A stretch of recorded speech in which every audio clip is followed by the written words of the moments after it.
ለምንድነው ህዝብ የኢትዮጵያ ህዝብ ተፋቅሮ ሲኖር እነሱ ለምንድነው በር እየለዩ እንደዚህ የሚያደርጉ? ለምሳሌ እኔ ኦሮሞ ነኝ። ኦሮሞኛ አማራን ያገባው ተወልጄለታለሁ። ባልሽን ፍቺ ሊለኝ ነው ታዲያ?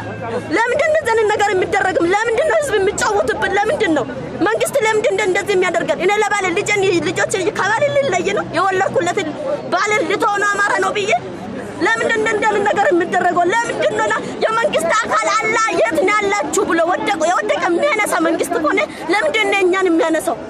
ለምንድነው የትም ወርቀን ያለነው ተነሱ ምለን የለንም፣ አይዞባ ምለን የለንም፣ ልጆቻችን አጉራሽ የለንም። ለምንድነው እንደዚህ የሚሆነው? ባሎቻችን ተስፋ ቆርጦ ስራ አይሰሩ። እኔ በበኩሌ ልጆችን ማቆርጦ ተብዬ ተሰቃየሁ።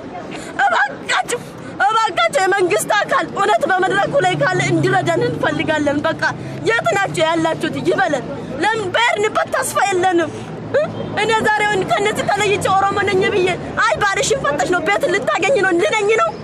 ለምንድነው የሚዋደደውን ህዝብ የሚያዋጋብን? ለምንድነው እኛ እኮ ስገባልን እኮ ደና መንግስት ገባልን ተቀበለን ብለን ደስ ብሎን አጨብጭበን እኮ ነው።